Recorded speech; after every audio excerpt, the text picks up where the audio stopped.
a lot more fatty fish. So that's the essence of this junk food hypothesis. Now to put that into human terms, it's a bit like me putting you into a field of celery. And I go, look at the biomass out there. Go out and eat. And you come back and you're losing weight. And I'll go like, well, what's the problem? There's lots of celery, and it's because you can't process enough to get the calories out of it. And so the issue here for this junk food hypothesis is that animals are limited by the size of their stomach. If they had an infinitely big stomach, they could eat as much as they want. But they have to process the food and turn it over. If it's full of low-cal and more roughage, so all the bones from codfish and pollock, they're not going to be able to extract enough calories. Have you seen like a corresponding change in average size? So have you seen a change in corresponding size of sea lions? And yes and no. I'm not going to get quite into that, but we have been looking at the size of skulls and the changes, and we have seen changes in size, but not in the way you would expect. And it may come back to that, but I didn't put the skull pictures into there. So the question then is, are still the sea lions in Alaska living in a sea of celery? Well, down here, they're living in a sea of, I don't know, they're at McDonald's, in essence. Things are so good, it's fast food city for them here. And so we've done lots of work in field studies. We've brought animals into captivity, and we still work with them. And we've done models and various sorts of lab analysis. And so the essence then of the field studies has been to compare British Columbia and Southeast Alaska, and going to various sites looking at diet, climbing ashore with them. We've been looking for branded animals, recited animals, right? Yeah. How the heck do those guys crawl up and down that? You know, they've got Velcro under their footers. and we walk up there, and it is astounding when you see how steep these are when you go on yourself. But no, it's remarkable what they're capable of climbing up. Here we've got looking for branded animals. We collect a lot of scabs or fecal samples, and usually we take the youngest graduate student and we put them on shore and say, go collect it. Anyway, he almost makes his own deposit of scabs. We've also done a lot of behavioral observation of students in camps for an entire year, trying to sort out the biology and fill in the missing blanks in the biology. And we've captured animals, anesthetized them. One of the studies we were using stomach temperature pills, and so you find somebody with a really long arm, and what you end up doing is putting it down the throat. And from this, what we're trying to do is figure out when a sea lion goes to sea, how long does it take it to find fish? And the concept was to be like you or I eating a bowl of ice cream. Your stomach temperature will drop, so we put a stomach pill down the animal, record temperature, it was sent to a backpack unit, and then sent to the satellite to tell us when it was getting food. So I'll just show you quickly here some of the data that came in. And so I've separated here the two populations because we thought we could learn a lot about why one is increasing while the other is declining by comparing them. Because we can't really do an experiment in the wild to figure this out. So I said, let's compare the two differences. So where they're declining, the assumption was that overfishing had done it. And so you make that expectation, so there's not enough food for the animals to eat. So what do you expect? The animals, the mothers should go on really long feeding trips because it's hard to find food. And where they're increasing, we knew that we're going to find them going really short trips because there's so much food because there's no fishing competing with them. In terms of the weight of their pups, we predicted that the pups where they were in essence starving because of fishing should be super light, but there's long trips, they don't get as much milk, and the opposite should be here, that we should have really big fat pups because the mothers go such short trips and the pups are getting lots of milk. That was our thinking, and this was largely in the 90s when we started some of these studies, based on the idea we're all looking for a test of that fishing was the cause. We had different sites here where we were doing our behavioral observation for time at sea. We had different sites here where we were tracking them with these satellite tracking technologies, and then we're getting pup weights at all these different sites as well to compare. So here's what we found about feeding trips. First, with the telemetry, we found they were going on, it took them about 7.5 hours for the declining to catch their first fish, and the other population took about 40 hours. 40 hours. Sorry, that was the length of their full feeding trip. They were gone for 40, so gone for almost 2 days. In other case, only 8 hours. That's not even a working day for most people. And the first time to catch a fish was less than an hour, and the other one took about 5 hours. So our overfishing hypothesis wasn't doing so well. So we first think you just got bad data. But then all our behavioral observations, where we had people for the entire summer observing literally hundreds of animals with stopwatches and looking at everything, we found the same thing. Shorter trips were the declining, longer trips. And what about the weight of the pups? It was the exact opposite. So it sort of makes sense. You go on a short trip, eat quickly, come back, feed your pup more, make a bigger pup. So why conditions seem so good, are they still declining? We're still baffled by this. So there's some things you can learn in the wild. There's other things you can only learn by working closely with animals. And so I brought sea lion pups in originally to the Vancouver Aquarium, and I set up another lab in Port Moody, and we have free-swimming animals. And we're doing a lot of studies where we pump fish down to different depths, look at behavioral decisions, look at animals' different body conditions, feed them different diets. And I'm going to show you just one study here we did. And this was with pollock. We wanted to feed them the diet they ate, and the populations were high. And so we fed them herring. And because, it was mostly pelagic fish they were eating, herring is important. And we let them eat as much as they want. We had a trainer there feeding them. And just like your kids, once they start to play with their food, you say, okay, you had enough. So they're getting about 5% of the body weight per day. We then switched them to pollock. And what they're eating now are the declining. And they ate a little bit more, about 5.5%. And then we switched them back on the herring after about 2 weeks. And they ate a little bit more. So all makes sense. They were sort of up to maybe near satiation, or at least they felt good. So what happened to their body weights? When they're on herring, they were increasing about 0.2 kilos, about half a pound a day. When they're eating pollock, they were losing weight. We couldn't keep the weight on them. Put them back on the herring, and they were growing. Our vet said to us, it's unethical to be feeding them pollock. It was David Huff at the time, and he was really concerned that we're seeing the ribs come to our animals, and yet they're not taking more. It didn't make any sense. And he said to us, we said, but this is what they eat in Alaska. This is their diet. He said, well, someone should tell them to stop eating it. So that was the first experimental evidence we had that there was something to the junk food hypothesis. Comparing, and there's different costs to digesting pollock. It's fewer calories, you have to burn those calories to get it out. It's got more undigested parts to it. But at the end of the day, comparing fish to fish, a salmon had to eat 35 to 80% more pollock to get the same energy that they would have a herring. So all fish are not created equal. Lipid, that's what it's all about. They burn less energy to extract lipid out of high lipid fish than they do out of lower ones. We had some groups say to us, the trouble is that you had a trainer there. And so there are groups, of course, that don't want to accept research that doesn't fit their beliefs. And so we get criticized, the reason we're going to eat more pollock is because you were there. So we decided to run the sea lion all-you-can-eat buffet study, where we have no trainers in. And I just want to show you some inspiration for this. This was sent to me by a fisherman in Alaska. And this is all pollock. He's coming up. So this is how we ran our experiment. Not quite as much fish. And I just noticed the brave deckhand who sees the income going.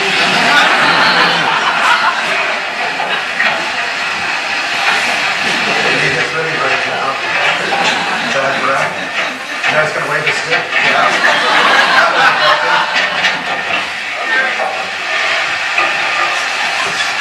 There we go. Soon comes the point where this idea comes in. Well, I don't know. Let's take one more for the road. No. We're getting close. You'll notice the nails got scars on his chest, probably from fighting with other nails. And there we go.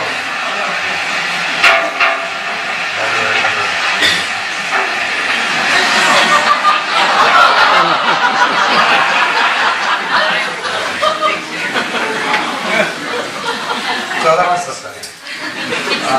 What we found when we put out buffets like this, mix and gave them different options. And because sea lions don't feed every day, we also set it up for every second day, and we tried all sorts of combinations, trying to replicate in an experimental sense what might be going on in the wild. And we found that the maximum they can put in their stomachs is 16 to 18% of their body weight. And when the sea lion is that full, it looks really obscene. They are really straining to put that much in. But they can't go beyond that. They're limited by the size of their stomach. We did some modeling as well to figure out how much sea lions require. And energetically, a 6-year-old animal that's getting close to a full adult size needs about 7% of its body weight per day. Whereas a 1-year-old that's growing needs about 14% of its body weight per day in food. And so you can see then that an adult can do just fine on this diet. So at only a very pollock, it's got the stomach capacity because it doesn't need that much more. But a juvenile, a young animal, and the most expensive thing we do as maximum is grow. It needs more food. And so if a juvenile's here, it could wean from milk on a herring, it's going to be fine. If it's up in Alaska eating pollock, it will starve if it weans. It's not going to get through. So what do we do? It turns out that mothers will keep their pups for a second year or sometimes a third year. At which point the pup is now big enough, it can transfer over to pollock and do just fine. But meanwhile, you cut the birth rate by 50 to 75%, and you see these population declines. So energetically, these young animals are living on the edge, and for stellars, the biggest of all the sea lions, herring in particular is critical to seeing the population grow. And if they don't get it, they're going to have to stay longer with their moms. So how is it that in Alaska there used to be so many sea lions until all that pollock showed up? And different here. And literally we've got two very different systems. We have the California current system, which we are a part of. It joins us from southeast Alaska down to Baja California. We have a whole set of species that are entrained within that system. And then it's like this yin-yang thing, where you go then to the Gulf of Alaska, the current system, and from essentially about Prince William Sound all the way across, it's a very different world. And so their salmon have been doing incredibly well. Our salmon are in the tanks. In the heads are been increasing, doing well. Theirs are all in the tanks. Harbor seals have collapsed in Alaska. And it's all tied into how this ocean has changed. There's a few data sets we can look back into time, and this is one of the more powerful ones. It's called the Pacific Decadal Oscillation, and it's essentially a function of air pressure measurements, water temperatures, and into this common index, and it goes back to 1900. A lot reflected at lighthouses. We see in the North Pacific that we've had two major periods. So prior to the mid-50s, we're in what we think of being a warm water period, in a cold water period, and back to a warm water period. And in the case of marine mammals, we've had this very high abundance in Alaska in this cold period, and then this flip that occurred in 1975-76. And it really reorganized the entire ecosystem. And of course, we're coming out of a system here. The marine mammal data comes from maybe the late 50s at best. So this is what we thought was the normal world. And we had then, of course, because we culled our animals so hard and reduced the numbers, we didn't really experience the natural decline that these data suggest was going to occur. But there is evidence to suggest that they were a decline, but the hunting and culling just drove those declines much faster. And we saw this very flip. And the flip is seen in crabs, it's seen in shrimp, it's seen at almost every level of the ecosystem. And it corresponds to these pictures I showed you earlier, that the fishermen first noticed how their catches were changing. For these changes, then, really it's physical oceanography, driving through the biology right up to the top of the food chain. And through the sea lions, we're trying to piece this entire story together. So when we look then at all these changes, the conclusion that I've come to is that they were driven here by a huge change in the ecosystem that turned out to be great for our marine mammals in British Columbia. Southern residents excluded at the moment, but everybody else seems to be doing great in comparison. But it's been really bad in Alaska. At the same time, for people that catch pollock in Alaska, they think this is the healthiest ecosystem they've ever seen. And yet for those that value marine mammals, they go, there's something wrong in our ecosystem. So the moral of the story is that ecosystems are dynamic. They do change. Humans can do huge harm to them and make it sometimes impossible to get proper recovery. But we have to accept the fact that we don't control everything in the ocean. There have been these huge shifts that do occur. It's probably related to solar activity as the ultimate driver of these huge cycles. But the cycles, of course, on a time scales that are on so long a period, it's hard to even recognize them as being cycles. The game changer, of course, is that we now have climate change underway.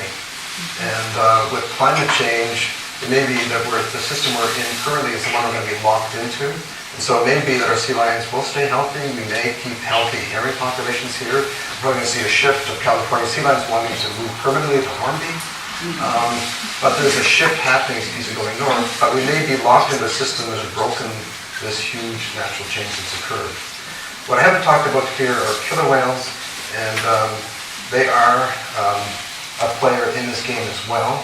Particularly when you get low populations. Predators, whether they're harbor seals, feeding on salmon smolts here, affecting Chinook returns, killer whales that are keeping stellar sea lions low in Alaska. But top predators are major players in shaping ecosystems, just the way humans are major predators shaping ecosystems as well.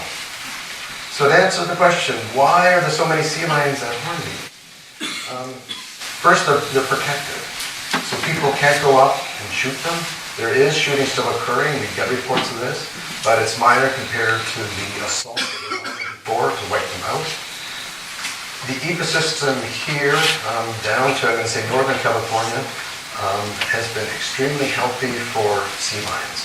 It's got what it needs, which is high-fat fish, herring, sardines, sand lance, anchovies as well. And the moral to take away from this is that the ecosystem has changed due to shifts in ocean climate. It's happened repeatedly in the absence of humans. Stellar sea lions have adapted through the biology to keep pups during the lean years and to put out a pup every year as they can in BC during the good years. And it's a lesson that people have to keep in mind too, because if the natural cycles come back, there's some indication it may be on its way again. Fishing these high levels, as was done, let's say, for king crabs in Alaska, if you don't anticipate these changes to come, you can quickly overfish and make it very difficult to recover. So I'd be pleased to take any questions. Thank you very much.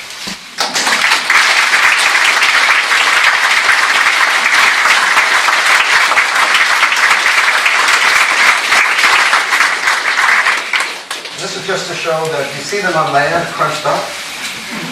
You get them to stretch out. They're huge. The question I was going to ask John Ford, maybe one of you could answer. I mean, there's so many sea lions around, right? Yeah. I haven't heard that there's a lot of orcas around feeding on these sea lions while they're spawning. So the number one prey for them are harbor seals. Harbor seals have a lot more body fat. It's better food for them. They're easier to kill. Stellar sea lions, as John mentioned in his talk, takes a lot more effort to take down a sea lion. Even the babies? The hefty one, the babies are not necessarily here. And so we do see the killer whales showing up around your breeding islands, more typically during the first year. But you don't have that many pups here. But it is the young ones that are in the water more, may be the first to be targeted. So it's the juveniles that we prefer. They do take big animals too, but it's a lot more effort to take them. Do you want to add something to that, John? Pretty much it, yeah. But what I would predict is that since harbor seals are now capped, so we found there is now a balance due, I think, because of the transients. The next step is, but the transients are growing. I think they're going to have to become more specialized in sea lions. And so I would expect that over time you're going to get a lot more dramatic encounters because they got to eat. We're not seeing big rises of harbor porpoise, Gulf porpoise, and so what's waiting for them in the larder is more sea lions. So I expect, but like everything, when we talk about seals, they're just generous, they eat everything. Well, the truth is that we're all specialized. Even though we've got different diets in this room, you learn how to cook certain foods, other foods you go, I don't do that ingredient. And it's the same thing, in order to go out and kill something, you need a different strategy depending on if it's a flatfish, a schooling fish, and the animals are all specialized. And yes, they could learn different techniques, but for the most part, they've learned a few set that work repeatedly, and they become specialized. So we know that your harbor seals here, we've got at least 3 different groups. They've got specialized diets. and they learn to feed in different places. So they're not all the same, although we like to group them all as being one and the same, all eat the same things. But that's as erroneous as saying everybody here in the room eats the same thing. The back? Why is there so much pollock now then in Alaska and Aleutians? Is that an indication that something else is out of whack then, or something else is out of balance? No. So I guess on one level we could think the ecosystem's always in balance in some way. It's a function of ocean conditions. And so what seems to happen in this case is that when pollock are spawning, their eggs and larvae are going to get distributed. It seems to be that under the current water temperature, a little bit warmer, it's perfect for hatching. The larvae being distributed to areas where there's more food for them, fewer predators, and they come back as more adults, and it's just a full cycle. And so it's an ecosystem that is balanced, and all the other species are there except that we've got one suite of species that is dominating that current balance. But how can it be balanced if the sea lions are not getting enough nutrient-dense foods? I think it comes down to, I guess, whose perspective we're thinking of as being the balance. And so in our Garden Eden world review, we would have all species there at high numbers and everything would be living a kumbaya existence. The reality is that species are adapted to different water temperatures, different sorts of conditions, salinities, oxygen levels, and some will thrive in certain conditions and others won't. But we seem to have at least two suites of species that can either dominate the system at different times. And the biology of stellar sea lions seems to have adapted to those two different systems. So I know the first time I did an ecosystem model for the Bering Sea. And we came to the conclusion, because we got data from the 70s, and it was a different ecosystem. So we put our paper in and said the Bering Sea exists in two different states.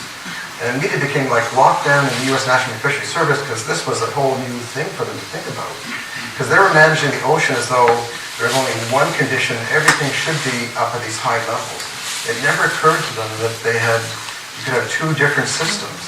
And it's in the same spot, but it's under the environmental conditions that are different. And now that we have climate change happening, it's a total game changer.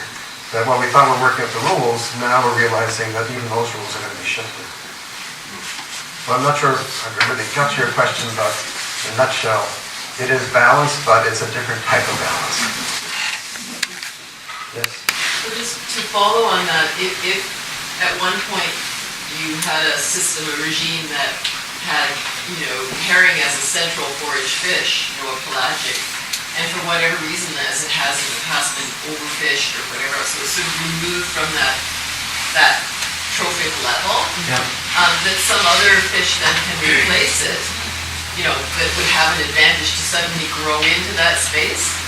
It doesn't seem to be what's happened with, so there's a small herring fishing, but there's no fishing for sand lance, for example. And sand lance is a really important fish for seabirds and mammals. We've never had a commercial fishery. Big fishery in Europe, they call them sand eels in Europe. We've never had that fishery, and those species disappeared during this regime shift. Nothing came in to replace them because, in essence, they're filling a niche along with herring and other species. That whole suite of species was just co-effective together. And it really came down to more of just the conditions that allow the eggs and larvae to survive. And then food, of course, for them to consume and live on. So a real regime shift rather than the same regime with just a replacement of a specific... That's right. No, it was a regime that changed ocean conditions. And then some species did well in a warmer ocean, other species did poorly. All the species are still there, but at different numbers. Your plot of ocean temperatures that was anomalous from 1950 to 1980, is that just ocean temperatures in the North Pacific or the Gulf of Alaska? So this is a data set that's been put together at the University of Washington. And it's dealing with the Aleutian low pressure system is one of the major variables that's in the index. But they've also got things like numbers of eggs in Canada goose nests. And there's all sorts of things that have put into this soup pot that come up with an index of ocean conditions. And so it's trying to synthesize different things, but the major driver of this model is the Aleutian low pressure system, and you realize that that's what drives a lot of our storm systems. It affects ocean mixing and other things. No, Yeah. those years are roughly the same as the plateau in the global temperature. If you plot global temperature as best we know it, it was rising before 1940. It plateaued for about 3 decades, and then it started to go upwards again. Is there any connection, do you think? I don't think so, but I'm not an expert in that area either. But I can put you in touch with someone who is, who put these models together. Do you have a question? Yeah, you pictured it up there to get disease and cancer, and I just wondered if there was any correlating data that showed an increase in that versus an increase in the top of the food. So is there any correlations with incidence of disease and cancers in animals and change in ocean conditions? And, you know, this, if you find a whale that's stranded, all the BC responds. If someone calls in a sick sea lion, or even if anyone even thinks to, which is rare. So in order to do that, people would have to report them and someone would have to respond. In my experience, DFO does not care about the health of sea lions or seals. It's just like, that's another one. The aquarium does respond if it gets reports of it, and will try to intervene. So the only true index we've got is looking at harbor seal pups, and those get turned in, and we can use harbor seal pups as an index. And I've got a student now looking at some of the data from the past 30 years. We're not seeing any patterns consistent with a food problem for the animals, and it leads me to suggest that it probably reflects the fact that it's predation that has capped them, as opposed to a limitation of food. If there was a food problem, you'd be seeing sick-looking animals, you'd see thin animals, and of course everybody looks pretty good. And so there's no sign of there being a food problem now. Of course, no population will ever stay stable, so when I look at John's graphs and the trends, and they're going up. And of course, we'd like them to keep going to where? At some point, they will come down. And they'll go back up, and they'll come down. No population will ever stay at any fixed point, because the ocean doesn't stay at a fixed point. And so part of it then is also tailoring our expectations to what is biologically possible. So as long as we see these increases, that's great. But when we see the downturns, we don't know if that's alarming or just part of what would be natural. Question? I don't live on Hornby, I live on Holland in Top Center. Yeah. And we have had a drastic reduction in our herring and a huge increase in anchovies. Right. You're the first person to talk about anchovies. Yeah, the anchovies showed up probably about 2 to 3 years ago. We got the first reports of them. They are everywhere. And I'm also getting reports of people that are fishing for Chinook out around Bowen. And they're talking about they've never seen such big Chinook and such fat Chinook. And they're looking at stomach contents and they're full of anchovy. And so their impression is that the anchovy has been a game changer for the Chinook in around where they're fishing around your area. We also have the other species that showed up, and John talked about the Pacific white-sided dolphins. And they have such incredible energy requirements. They have Ferrari engines. They need high octane fuel, so they need those anchovies, they need the herring. We don't have that many yet, but they require a lot of food to sustain them. They're here because there's a lot of lipid-rich food for them. But you also get them quite often around Bowen as well. So that's a system that we're going to evaluate it based on marine mammal presence and now the health of the Chinook. This is a healthy system. Of course, if you value hake or something else, you go, what's wrong with the system? I can't catch a codfish to save my life. And it gets back to how we value and think about ecosystems. Things we value, and if we like lots of marine mammals, say it's healthy, but ecosystems are complex, and there's a whole suite of species down below. Can I take one last question? How long can a sea lion stay underwater, and how deep will it dive for food? That's a good question. So if you take a Steller sea lion, and we did a study to find out how long they could dive for.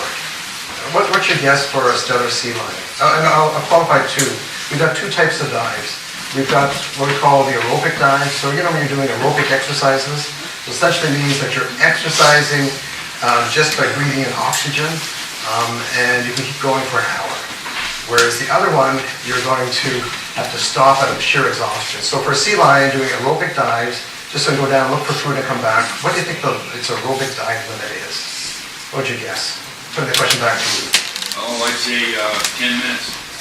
We discovered it's only 2 minutes. In fact, we began wondering why Steller sea lions are even considered a marine mammal. They're lousy divers.